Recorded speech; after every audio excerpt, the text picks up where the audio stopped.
I got a call saying I was trespassing on my own property. The HOA called the cops, but they didn't know I'm the judge who can shut their entire operation down.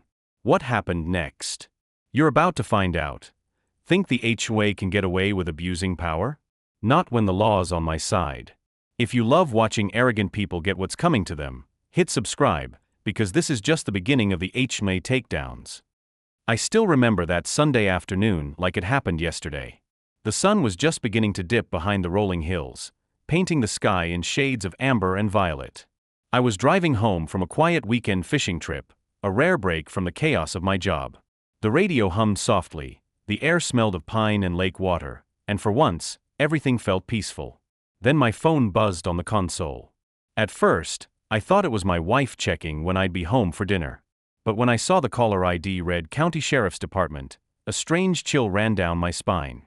I hit the answer button, still half focused on the road. "Hello, this is Judge Harrington," I said. A firm, professional voice replied. "Sir, this is Officer Ramirez with the County Sheriff's Department. We've received a trespassing complaint at your residence." For a second, I didn't process what he said. My residence? A trespassing complaint? "I'm sorry, officer. Could you repeat that?" "Yes, sir. The HOA of the Oak Ridge community has filed a formal complaint stating a man matching your description was seen entering a private property. They've requested immediate removal." Now I was gripping the steering wheel tighter. Wait, my description? My property? Are you saying someone called the police on me for being at my own house? There was a pause. "Sir, I'm just relaying the report. They claim the land falls under HOA jurisdiction." I couldn't help but laugh, but it wasn't amusement. It was the kind of laugh that comes from disbelief mixed with irritation. "Officer, I think there's been a mistake. I built that home myself, long before that HOA ever existed." He sighed, sounding both apologetic and weary. "I figured as much, Judge. But policy requires us to follow up on every call." They were pretty adamant about it. My stomach dropped like a stone. I could already imagine who was behind this: Karen Davenport, the self-appointed queen of the HOA. She'd been trying to control the entire neighborhood since the day she moved in. Petty fines, unnecessary rules, complaints about non-uniform mailboxes. The woman ran that HOA like a military dictatorship. Still this? Calling the sheriff to report me for trespassing on my own land? That was insanity. I took a deep breath and asked, "Officer Ramirez, who exactly made the complaint?" There was a short pause. The caller identified herself as Karen Davenport, HOA president. Of course it was her. I could practically see her standing there right now, in her pastel cardigan and oversized sunglasses, barking orders to the board like she ran the entire county. I pulled off to the side of the road and opened my email on my phone. A flood of new messages awaited me, one from the HOA, time-stamped just 15 minutes ago. Subject: Urgent HOA violation notice content. Unauthorized occupation of community property. Immediate removal required or legal action will be pursued. My blood boiled. Unauthorized occupation? They were talking about my house. I'd purchased that land 7 years ago, 2 full years before the Oak Ridge HOA had even been established. Back then, it was nothing but open fields and old trees. I had the deeds, surveys, permits, all legal, all documented. Then, when the developers came in and formed the HOA, they'd quietly redrawn their community boundary lines. And somehow, my property had mysteriously ended up inside their map. I'd ignored their earlier letters because I knew it was nonsense. But this was no longer paperwork. This was an attack. "Officer Ramirez," I said calmly, though I could feel anger boiling beneath my words, "thank you for the call. I'll be there shortly." He hesitated. "Sir, if I may, when you arrive, please don't engage with them. Let us handle it. I'll be dispatching a unit to keep things civil." I nodded to myself. Understood. "But don't worry, I'll keep it civil. I just want to clear this up." When I hung up, I sat there for a moment, staring at the phone screen. Civil. That was the plan. But deep down, I knew this wasn't going to stay civil for long. As I drove the rest of the way home, my mind replayed every run-in I'd ever had with Karen and her HOA gang. The time she fined my neighbor for planting non-compliant flowers. The time she threatened to tow unauthorized vehicles because someone's guest parked on the street overnight. But she'd never come after me directly. Until now. When I turned onto my street, the first thing I noticed was the new sign, "Welcome to Oak Ridge Estates," HOA controlled property. They'd planted it right next to my driveway. I slammed on the brakes. The nerve of these people. From a distance, I could already see figures gathered near my front gate, clipboards in hand, pointing and whispering. For a brief moment, I wondered if maybe this was some kind of prank. But no, the flashing blue lights of a sheriff's cruiser down the road told me it was very real. I rolled down my window, taking in the sight of my own property behind that chain-link gate. The same trees I'd planted, the same porch swing where my wife and I had shared coffee on lazy mornings. Now, all of it was being claimed by people who'd never lifted a single brick there. As I pulled up, I whispered to myself, "All right, Karen. You want to fight? You just called the wrong man." Because what she didn't know, what she couldn't possibly know, was that the man she just accused of trespassing wasn't some random homeowner. He was the judge who oversaw her entire district. And the moment she filed that complaint, she hadn't just crossed a property line. She'd crossed the line of the law itself. As I turned into my own driveway, the scene that unfolded in front of me could have been straight out of a bad sitcom, except this was no comedy. 5 people were standing on my front lawn, all wearing matching polo shirts with Oak Ridge HOA embroidered in gold on the chest. Clipboards. Pens. Cell phones ready to record. At the center of them stood Karen Davenport, in all her self-righteous glory. She wore her trademark wide-brimmed sun hat, pearl necklace, and that smug little smile that made my blood pressure rise instantly. When she noticed my truck pull in, her face lit up, not with relief, but with that "I finally caught you" expression. She strutted toward my gate and called out, "Excuse me, sir, this is private property. You can't just drive in here." I rolled down my window slowly and stared at her. "Karen, it's me. This is my property." She crossed her arms. "Actually, judge or not, this land is now part of Oak Ridge Estates. It falls under HOA jurisdiction.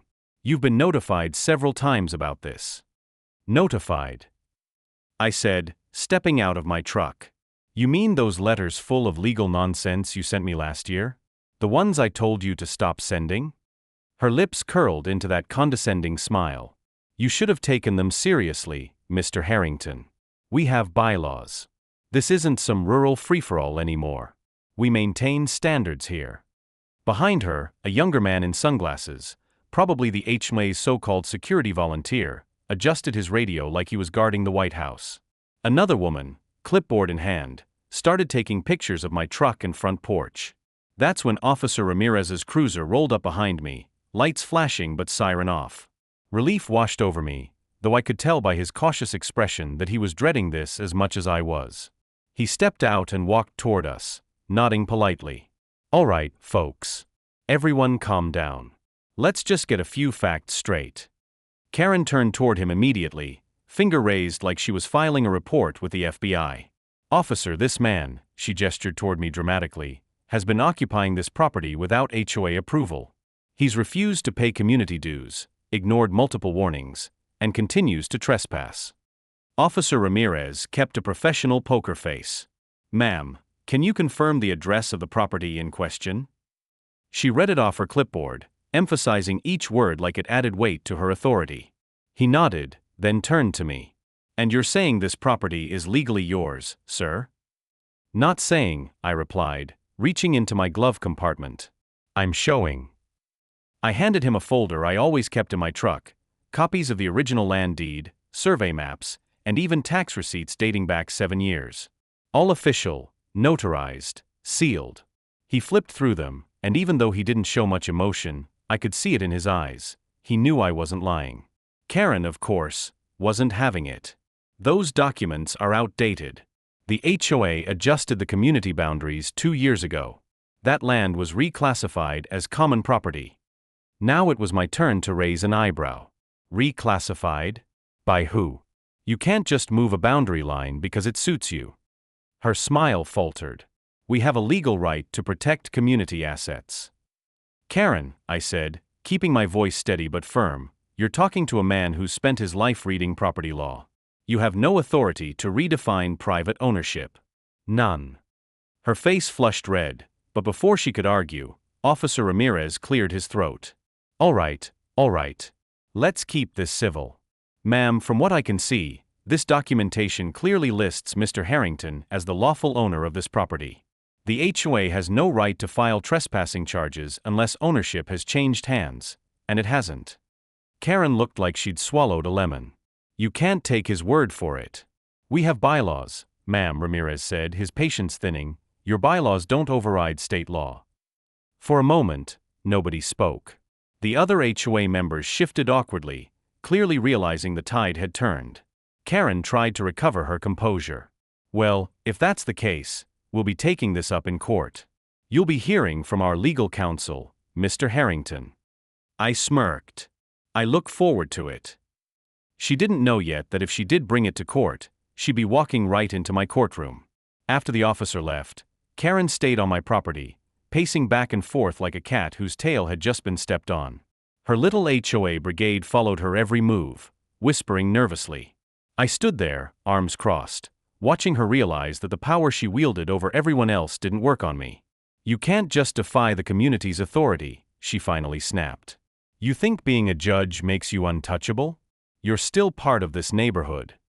I met her glare. No, Karen. I'm part of this county. You're part of an overreaching HOA that just violated at least 3 statutes by filing a false police report. That shut her up. Her security volunteer shifted uncomfortably. Karen, maybe we should just quiet Brent, she hissed. I turned and walked toward my porch, speaking loud enough for everyone to hear. I suggest you all leave my property immediately before I consider pressing charges for harassment and trespassing. Karen opened her mouth again, but thought better of it. She shot me one last glare, then spun on her heel and stormed off, her little brigade scurrying behind her. By the time the sun had set, the street was quiet again. I sat on the porch, sipping coffee, looking at the damage they'd done: trampled flowers, footprints all over my lawn, and a broken fence panel from where their inspection team had leaned too hard. It wasn't the mess that bothered me most. It was the audacity. I'd spent my career ensuring people respected the law. Now I was watching a group of suburban bullies twist it to fit their egos. And as I looked at the glowing windows of Karen's house across the street, I could see her silhouette pacing inside. She wasn't done. No, she was planning her next move. And something told me, the next one would be far worse than a trespassing call. The morning after the trespassing incident, the neighborhood felt too quiet, unnaturally quiet. The kind of silence that meant people were watching but pretending not to. Curtains twitched when I walked outside. Cars slowed down as they passed my house. Word had spread fast. And I didn't need to be a detective to know who spread it. Karen Davenport. I could practically hear her voice in every whisper and rumor. Did you know the judge got caught trespassing? The HOA had to call the police. Of course, she conveniently left out the part where the officer confirmed I owned the property. When I stepped out to grab the morning paper, I noticed something new on my mailbox: a bright orange envelope stamped "Urgent HOA Violation." I sighed. Here we go again. Inside was a printed notice that read like something out of a bad joke: official notice of community violation, resident, unregistered occupant offense, unauthorized structure, lawn disrepair, and non-compliance with HOA standards, fine, $2,500 due immediately, additional penalty if ignored, lien on property. I actually laughed. A lien? On my land? That wasn't even under their jurisdiction. But the more I read, the angrier I got. Karen had signed it herself, in big fancy letters: Karen Davenport, HOA president. She was doubling down. That's when my wife, Ellen, stepped onto the porch holding a cup of coffee. "Another love letter from the Queen of Chaos?" she asked, smirking. "Worse," I replied, handing her the notice. "She's trying to fine us for existing." Ellen skimmed the paper and rolled her eyes. "She's lost it. What are you going to do?" I sighed, rubbing my temples. "First, I'll document everything. Second, I'll let her hang herself with her own rope." Meaning, I said, we play it cool. Every letter, every message, every word she says goes into a file. When this goes to court, and it will, she won't be able to weasel out of it. Ellen smiled proudly. "You always were good at letting people dig their own graves." But I underestimated Karen's determination. By midweek, I had received 3 more violation letters, each one more absurd than the last. One accused me of operating an unauthorized business because my nephew's pickup truck, with my law office logo, was parked in the driveway. Another said my front porch light was too bright and disruptive to neighborhood uniformity. The final one was the kicker: violation, aggressive behavior toward HOA representatives penalty, $5,000 and potential suspension of community privileges. Suspension of community privileges? I didn't have community privileges. That's when I knew this wasn't about rules anymore. It was about control. Karen wanted a fight, and she was going to push every button until she got one. Friday evening, I found out she'd escalated things even further. I was working in my study when my phone buzzed again. This time, it was my neighbor George, an older man who'd lived there for decades. "Hey Judge," he said in a low voice. "Just thought you should know, Karen's holding an emergency HOA meeting tonight at the clubhouse." The topic? You. I paused mid-sentence. Me. Yup. She's telling everyone you're squatting on HOA land, refusing to cooperate, and violating community harmony. I leaned back in my chair, shaking my head. Unbelievable. And people are buying that? George chuckled dryly. Most of us know she's crazy, but a few of the newer residents think she's legit.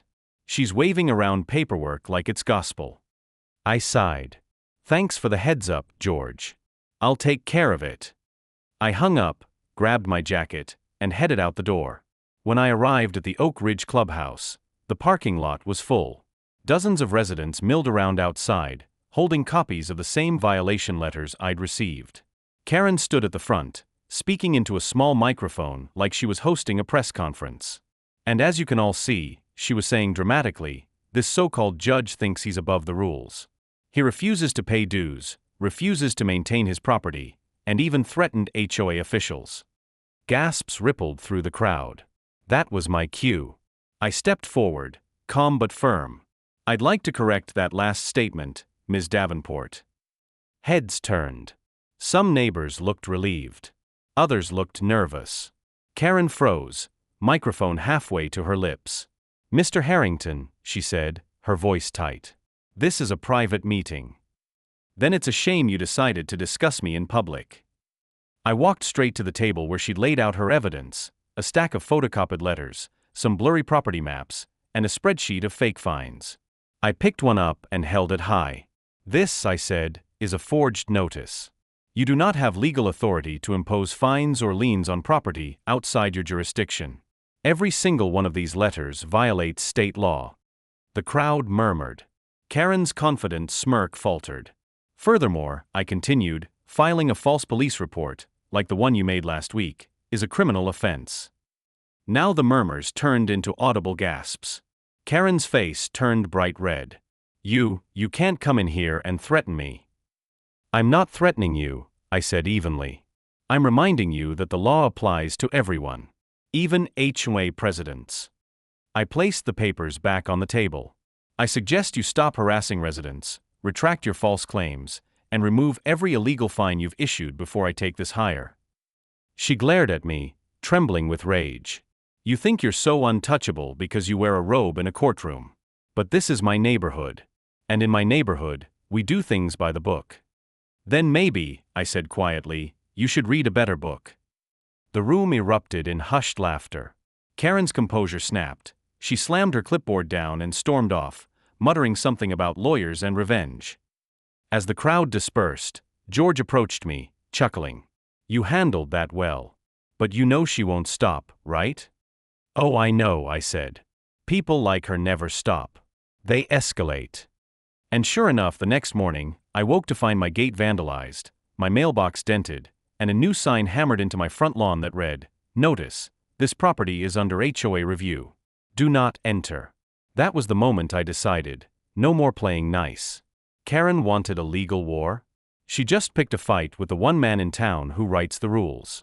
By the time Monday rolled around, my patience was running thinner than printer paper. Karen's antics had crossed from annoying HOA drama into straight-up harassment. The vandalized mailbox. The fake signs. The flood of bogus violation letters. It wasn't just me she was targeting anymore, either. Neighbors started coming forward quietly, saying she'd find them for things like noisy pets, non-regulation paint colors, and even overgrown shadows. Overgrown shadows. I didn't even know what that meant. Enough was enough. So that morning, I did what I do best. I gathered evidence. Every letter, every voicemail, every ridiculous fine, scanned, labeled, and time-stamped. I even had a copy of the 911 call report from when she tried to have me arrested for trespassing on my own land. And when I was done, I drafted something that I knew would make her jaw drop, a cease and desist order, backed by state property law and signed by, well, me. Ellen stood in the kitchen doorway, watching as I sealed the envelope. "You're going to serve her personally?" she asked, raising an eyebrow. "Oh, absolutely," I said, slipping the papers into my briefcase. "She's been using intimidation to push people around. Time she got a little taste of her own medicine." Ellen smirked. I almost wish I could see her face. "You won't have to wait long," I said. "This is going to travel faster than wildfire through this community." By noon, I was at the county courthouse, my second home. I walked straight past security, nodding at familiar officers, and into my chambers. It was quiet there, the way I liked it. I wasn't acting as a judge today, though. I was a citizen defending his rights. And Karen was about to learn the difference between HOA bylaws and state law. I spent the next few hours filing a formal complaint with the county clerk: harassment, false reporting, and attempted property encroachment under municipal statutes. When the clerk saw Karen's name, she gave me a look. "Her again? You're the fourth person to file something against her this month." I raised an eyebrow. "Fourth?" She nodded. "Yeah. She fined one guy for building a backyard swing set and another for installing solar panels. Total control freak." I almost laughed. That tracks. After finishing the paperwork, I stopped by the sheriff's department to have the notice officially served. Officer Ramirez happened to be there, sipping coffee at his desk. He looked up and grinned when he saw me. "Judge Harrington, please tell me you're here to end this HOA circus once and for all." "Working on it," I said, handing him the sealed document. "You think you can make a delivery for me?" He opened the envelope, scanned the first page, and let out a low whistle. "Cease and desist, harassment notice, and property ownership affidavit? Oh, she's going to hate this." "That's the idea." Ramirez grinned wider. "I'll make sure it's delivered personally." That evening, I sat on the porch with Ellen, coffee in hand, watching the sun dip below the trees. The neighborhood was quiet again, eerily so. Then, around 7 p.m., I saw the familiar glow of flashing blue lights down the street. Ellen smirked. "Let me guess. Delivery in progress?" I nodded. "Showtime." From our porch, we could see Officer Ramirez walk up to Karen's front door. She opened it, visibly confused, probably thinking she was being praised for her bravery in reporting me. But as he handed her the thick envelope and explained what it was, I could see the color drain from her face even from across the road. She started waving her arms, shouting something about defamation and authority. Ramirez just stood calmly, nodding, and then walked away. She slammed the door so hard it rattled the glass. Ellen laughed. "Think she's reading it now?" "Oh, she's reading it," I said, leaning back with a satisfied grin. "And every word is burning her up more than that fake power she thinks she has." But the satisfaction didn't last long. 2 days later, I got a letter in the mail, not from the HOA this time, but from their attorney. It was a formal response to my complaint, full of pompous legal language and empty threats. "Our client, Mrs. Davenport, maintains that your actions constitute obstruction of community governance. Your attempts to undermine the HOA's authority may result in further legal recourse." I almost laughed out loud. Obstruction of community governance? That wasn't even a real charge. Still, it told me one thing: Karen wasn't backing down. She was doubling down, again. So I decided to escalate too. The next morning, I made a call to an old friend, District Attorney Miles Foster. Miles and I had worked together for years before I became a judge. He knew how to smell nonsense from a mile away. "Miles," I said when he picked up, "I've got a situation involving a very overzealous HOA president who's filing false reports, issuing fraudulent fines, and harassing residents." He chuckled. "You wouldn't happen to be talking about the Oak Ridge case, would you? We've had complaints piling up for months." My eyebrows shot up. So I'm not the only one. Not even close, he said. But I'll tell you what, we've been waiting for someone credible to step forward with solid documentation. If you've got it, send it over. We'll start a formal investigation. I smiled. You'll have it within the hour. That night, I put together a digital folder labeled Oak Ridge HOA, Evidence, and emailed it straight to the DA's office. Everything was there: dates, signatures, violation letters, recordings of Karen's public rants at HOA meetings, even the 911 transcript. Ellen watched from across the room. You really think this will end her? I clicked send and leaned back in my chair. It won't just end her. It'll expose everything she's done. For the first time in weeks, I felt like the tide was turning. Because now, it wasn't just me against Karen. It was the law against her, and that's a fight she couldn't win. But I should have known Karen wouldn't go down quietly. The next morning, as I was leaving for work, I found something taped to my garage door: Notice of Legal Action Plaintiff, Oak Ridge Homeowners Association Defendant, Robert Harrington Complaint, Defamation, Harassment, and Interference with HOA Duties. I stood there for a moment, reading it, then laughed out loud. She's really trying to sue a judge? Ellen asked from the porch. Yeah, I said, tearing the paper down. She just filed a case. In my own courthouse. Ellen blinked. She filed it where you preside? Oh yes. I smiled coldly. And that means she just walked into my world. By the time Friday rolled around, the entire courthouse was buzzing about it. The Oak Ridge HOA, led by none other than Karen Davenport, had officially filed a lawsuit against me, Judge Robert Harrington, for defamation, harassment, and interference with community governance. The absurdity of it spread like wildfire through the legal circuit. A homeowner suing a sitting judge in his own jurisdiction? It was laughable, and yet, Karen had done it with full confidence. But that was Karen in a nutshell. She didn't just bend the rules. She lived in a world where she was the rules. Still, I made sure to keep things professional. I wasn't about to use my position to squash her. I didn't have to. The truth would do that for me. That morning, my clerk, Denise, stepped into my office with a folder in her hand, trying and failing to hide her grin. Judge, you're going to want to see this, she said, setting it down on my desk. I opened it, and there it was, case hashtag 2025-497B, filed by the Oak Ridge HOA, represented by Karen Davenport. The claims were ridiculous. The defendant has engaged in defamatory conduct, spreading lies about the HOA leadership, damaging the reputation of Oak Ridge Estates, and intimidating the HOA president. Under requested relief, she'd actually written, immediate forfeiture of property, public apology, and removal from community premises.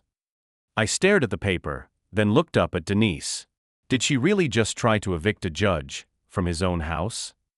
Denise nodded, barely holding back laughter. Yes, sir. And she filed it in your own district court. I rubbed my temples. She's either incredibly bold or incredibly stupid. Maybe both, Denise said with a smirk. A few days later, the clerk's office assigned the case to another judge, Judge Pauline Mercer, one of my colleagues. She was known for her sharp wit and zero tolerance for nonsense. When she called me to confirm, her tone was equal parts amused and curious. Robert, she said, I'm reading this complaint, and I just have to ask, is this real? Did your HOA president really try to sue you for living in your own house? Unfortunately, yes, I replied dryly. And she's been harassing half the neighborhood for months. Pauline chuckled. Well, this should be interesting. I'll make sure it's handled by the book. But something tells me this woman doesn't know what she's walking into. She doesn't, I said. She thinks HOA bylaws can override state law. Pauline laughed again. Oh, this'll be fun. The day of the hearing came quicker than expected. The courtroom was packed, local reporters, curious residents, even a few attorneys who just wanted to witness the circus. Karen strutted in like she owned the place, wearing a bright red blazer and clutching a thick binder labeled HOA Evidence. Her lawyer, a nervous-looking man in his 30s, trailed behind her. I sat quietly at the defense table with my own counsel, not because I needed one, but because I wanted to keep everything formal. When Judge Mercer entered, everyone rose. Karen's smug expression faltered slightly when she realized this wasn't my courtroom. She couldn't intimidate anyone here. Court is now in session, Judge Mercer said, adjusting her glasses. We're here to address case hashtag 2025-497B, Oak Ridge HOA versus Robert Harrington. Plaintiff, please proceed. Karen's lawyer stood, clearing his throat nervously. Your Honor, my client alleges that the defendant has, Karen interrupted, grabbing the mic. Your Honor, this man has defamed our association, ignored community rules, and encouraged others to disobey lawful HOA governance. Mercer held up a hand. Ma'am, please let your attorney speak. But Your Honor, ma'am, Mercer said again, firmer this time. You'll have your turn. Karen's lawyer looked mortified. Apologies, Your Honor. He fumbled through his notes, outlining their so-called case, which was mostly about me refusing to pay HOA dues, which I wasn't obligated to, and failing to maintain visual harmony with the community aesthetic. When he finished, Judge Mercer turned to me. Mr. Harrington, your response? I stood, calm and measured. Your Honor, I have here the original property deed, land survey, and tax records, all predating the HOA's formation by 2 years. I also have copies of multiple violation letters, a 911 transcript of a false report made against me, and evidence of ongoing harassment from the HOA president. Karen's lawyer blinked. Objection, irrelevant. Overruled, Judge Mercer said immediately. Continue. I walked the court through every piece of documentation, each letter signed by Karen, each bogus fine, each threat. I even had photos of the vandalism and a copy of the cease and desist she ignored. By the time I was done, the courtroom was silent except for the sound of Karen shifting uncomfortably in her seat. Then Judge Mercer leaned forward. Mrs. Davenport, is it true you filed a police report claiming Mr. Harrington was trespassing? Karen sat up straighter. Yes, because he was occupying land under HOA jurisdiction. And this was after he presented legal ownership documents? Well, yes, but those were outdated. Outdated. Mercer repeated, eyebrow raised. Mrs. Davenport, property ownership is not subject to expiration like a library card. You cannot reclassify private land simply by redrawing community boundaries.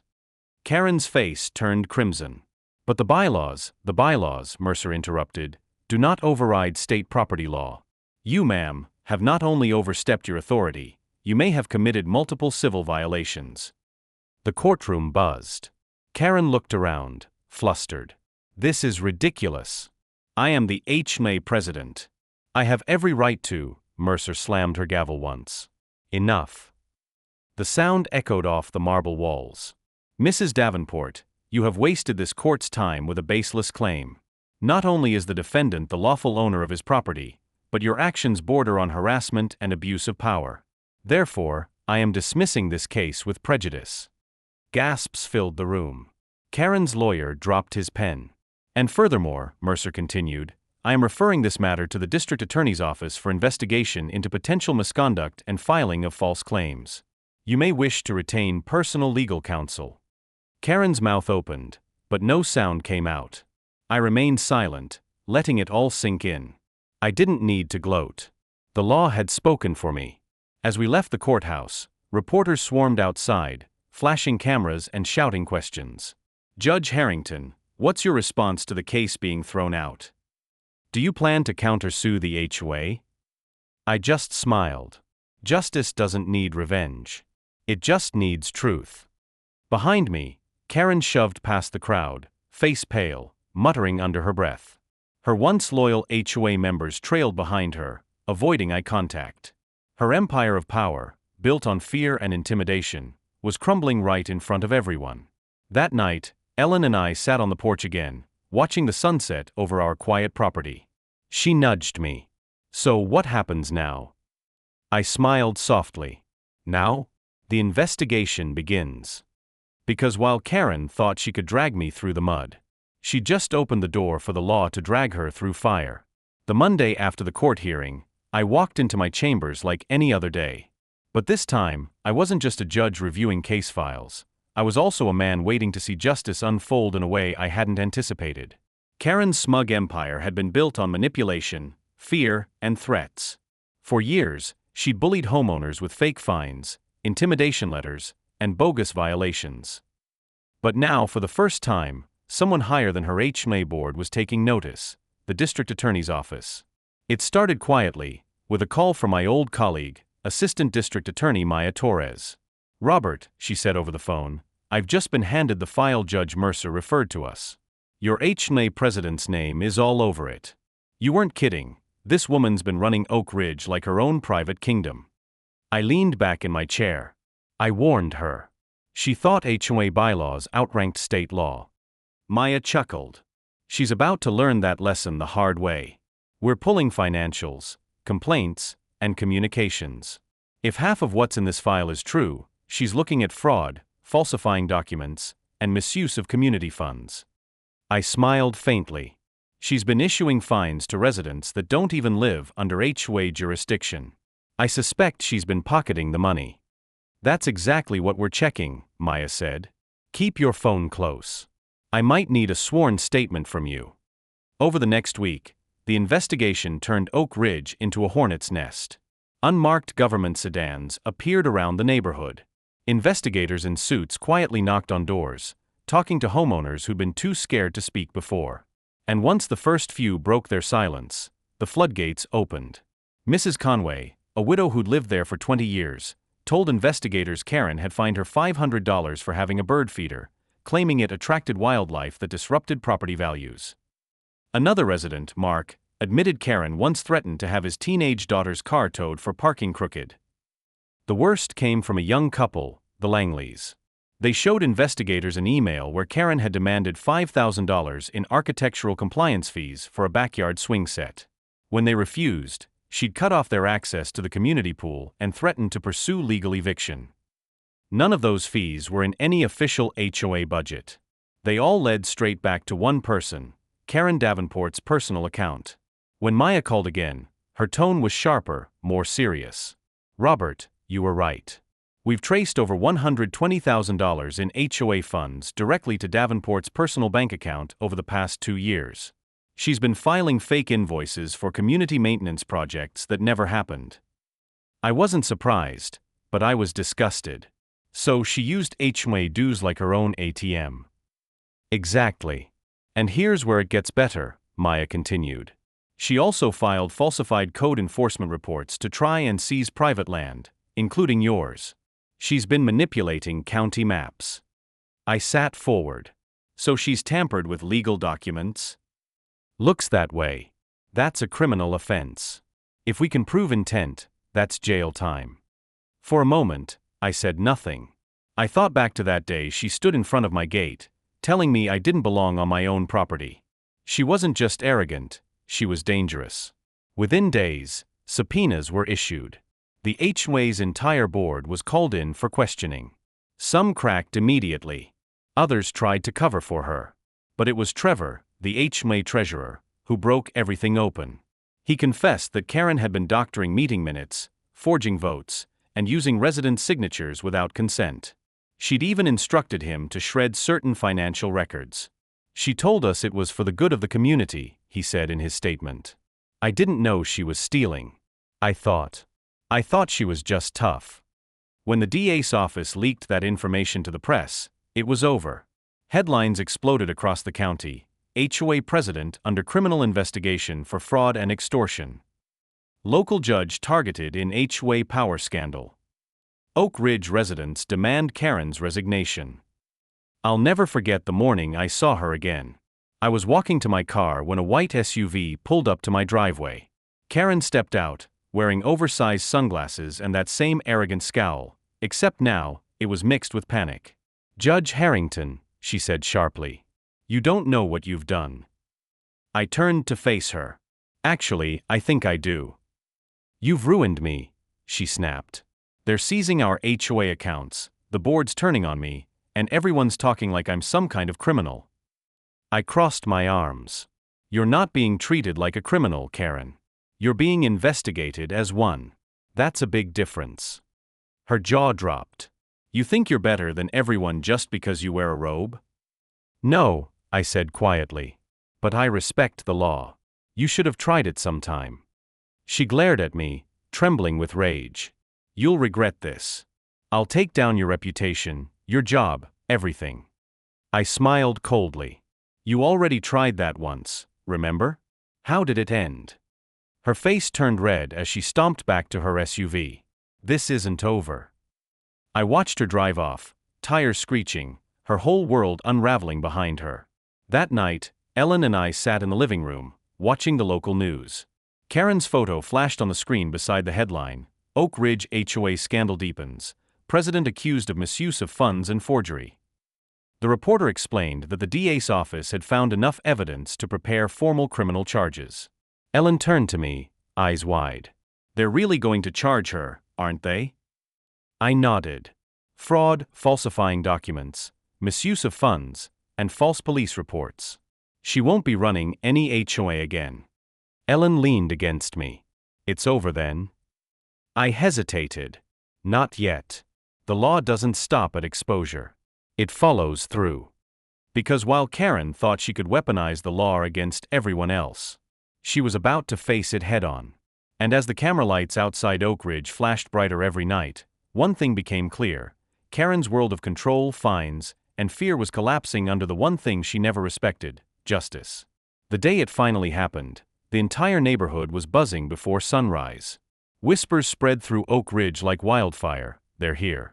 The sheriff's deputies are at Karen's house. I was sipping my morning coffee when I saw the flashing blue lights from my porch. My wife, Ellen, joined me at the window, her hand over her mouth. Is that? She began. It's her, I said quietly. Across the street, 3 patrol cars lined up in front of Karen Davenport's massive white 2-story home, the one she'd proudly called the pinnacle of HOA excellence. Deputies moved with quiet precision, knocking once before pushing the door open. Moments later, Karen appeared in her bathrobe, her hair a mess, screaming that it was a mistake and that they'd be sorry. But the scene was anything but a mistake. She was handcuffed on her own perfectly trimmed lawn, surrounded by neighbors she'd terrorized for years. By noon, the arrest was all over the local news. Oak Ridge HOA president arrested for fraud, forgery, and false reporting. The anchors spoke with the kind of disbelief that echoed through every home watching. They detailed the list of charges: embezzlement, falsifying public documents, filing false police reports, harassment, and abuse of power. The footage showed her being escorted into the sheriff's cruiser, shouting at reporters that it was all a setup. She looks like she's still in charge, Ellen muttered, shaking her head. That's the problem, I said. Karen doesn't know how to exist without control. By the afternoon, Oak Ridge was in chaos, but not the kind she had orchestrated for years. The HOA board called an emergency meeting in the community center. Dozens of residents gathered, some angry, some relieved, all stunned. I attended, not as a judge, but as a homeowner. Trevor, the treasurer who had confessed everything, stood at the front with a microphone, his hand shaking slightly. I just want to apologize, he stammered. I didn't know how deep it went. Karen told us everything she did was to protect property values. I was afraid to question her. A woman from the back shouted, "You should have stood up to her." Trevor lowered his gaze. You're right. We all should have. Another neighbor, Mrs. Conway, stood up, clutching a folder. She fined me $500 because my grandson's bicycle was left on the driveway for 10 minutes. The crowd murmured angrily. A younger man added, "She told me my kids' chalk drawings violated community aesthetics." Who even says that? It was like years of bottled frustration were finally spilling out. Every person had a story, an unfair fine, a threatening letter, a confrontation on their own property. For the first time, they weren't afraid to speak. After the meeting, several residents approached me outside.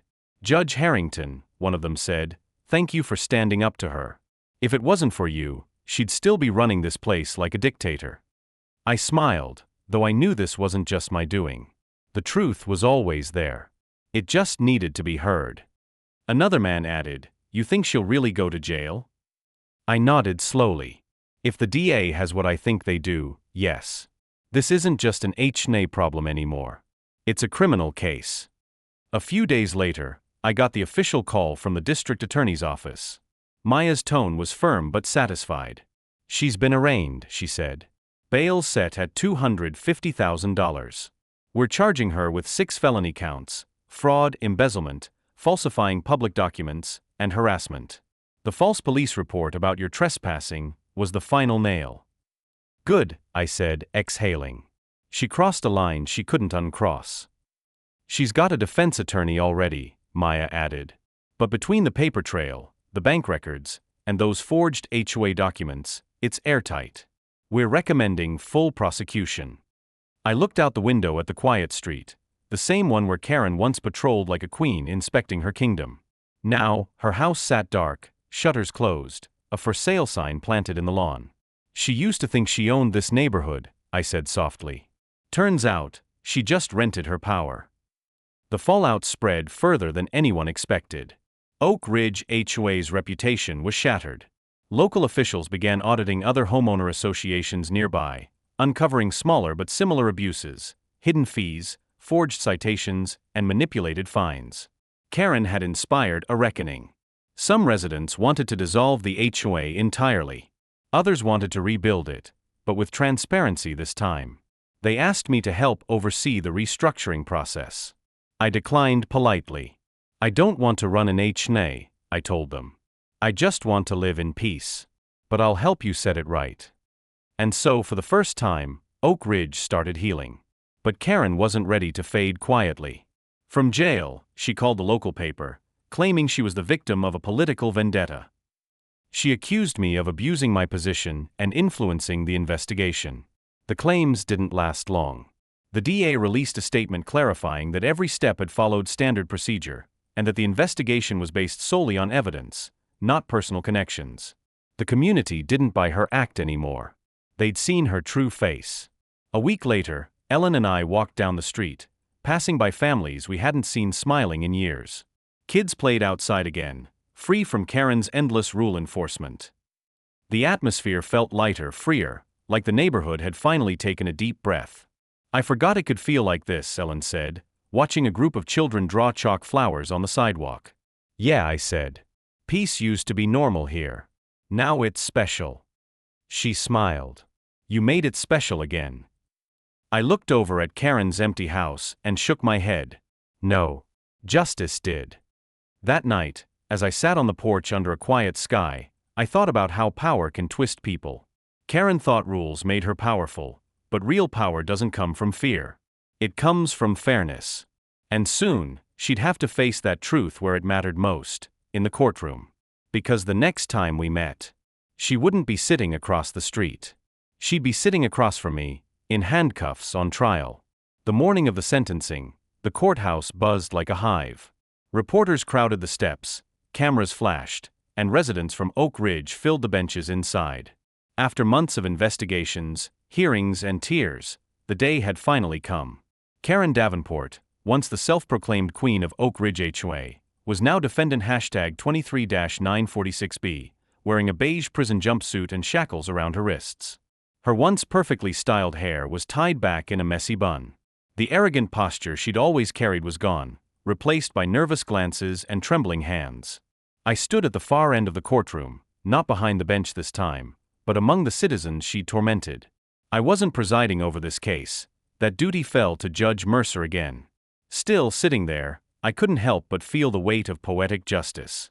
The same courtroom where Karen once tried to weaponize the system was now the place she'd finally face it. When the bailiff called, "All rise," everyone stood as Judge Mercer entered. Her voice carried calm authority. "This court is now in session for the matter of State of Virginia versus Karen Davenport," she said, taking her seat. "We are here for sentencing." Karen's defense attorney stood, trying to paint her as a misunderstood community leader. "Your Honor, my client may have made mistakes, but her intentions were never malicious. She cared deeply for her neighborhood." Maya Torres, the assistant district attorney, interrupted firmly. Cared deeply? She terrorized her neighbors. She used her position to steal over $120,000 in HOA funds, falsify county maps, and file false police reports. Her actions weren't leadership, they were control and greed disguised as governance. The judge nodded slowly, flipping through the case documents. "Ms. Davenport, do you have anything to say before sentencing?" Karen stood. Her voice shook, but her tone carried that old edge, the same arrogance that had driven her downfall. "Your Honor," she began, "everything I did was for the good of Oak Ridge. People don't understand what it takes to keep order. They called me names, accused me of corruption, but I was protecting property values, protecting the community. The crowd murmured in disbelief. Judge Mercer's eyes narrowed. Protecting the community does not give you license to break the law, Mrs. Davenport. You filed false police reports, forged documents, and used fear as a tool. That is not protection. That is oppression. Karen's jaw clenched. I was the only one doing something. Without me, that place will fall apart. A few neighbors in the gallery laughed bitterly. Mrs. Conway, the elderly widow Karen once fined for her bird feeder, called out, "It's better without you, Karen." The courtroom erupted in quiet chuckles. Judge Mercer banged her gavel once. Order. Then, turning to Karen, her voice softened, but carried a finality that silenced everyone. "Mrs. Davenport, you've spent years abusing authority you never legally had. You targeted your own community, falsified legal records, and even tried to destroy the reputation of a sitting judge. This court finds no evidence of remorse, only excuses. Therefore," she paused, the sound of shuffling papers echoing through the tense silence. "For the crimes of fraud, forgery, and filing false police reports, you are hereby sentenced to 6 years in state prison and ordered to repay all misappropriated funds to the Oak Ridge Homeowners Association." Karen's mouth fell open. 6 years? You can't do this. I built that neighborhood." Judge Mercer looked at her calmly. "No, Mrs. Davenport. You tried to own it. There's a difference." The gavel struck. Court is adjourned. The room exploded with whispers. Some people cried, others clapped quietly. Karen turned around, her eyes locking with mine. For the first time, she didn't look angry, she looked afraid. "Are you happy now?" she hissed as deputies led her toward the door.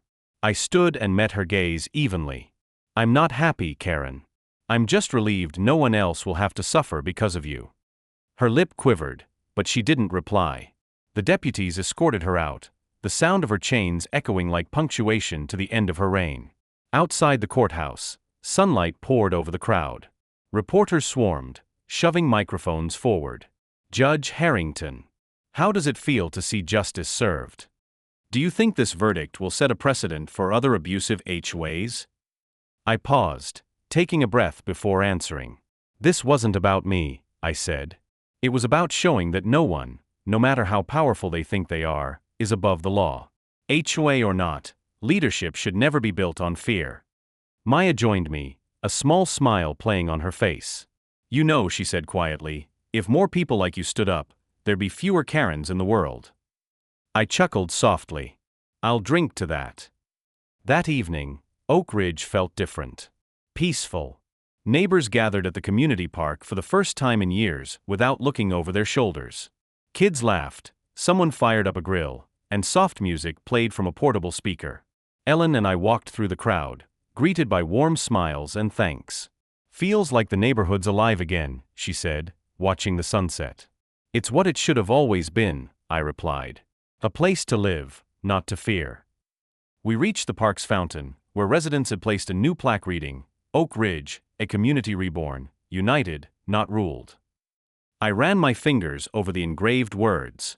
They glimmered in the fading light. As the stars appeared overhead, I thought about everything that had happened. Karen's arrogance had started a war over control. But in the end, the law, and the community, had won. And while she sat behind bars, Oak Ridge had finally found something she could never manufacture through rules or fines: peace. Ellen leaned against me, smiling softly. "You think she'll ever change?" I shook my head. "Some people don't learn until the walls close in. Maybe 6 years will be enough time for her to realize what real justice feels like." We stood there, hand in hand, listening to laughter fill the night. For the first time in a long time, I didn't feel like a judge. I just felt home. Because sometimes justice isn't about punishment. It's about restoration. And Oak Ridge, our community, was finally whole again.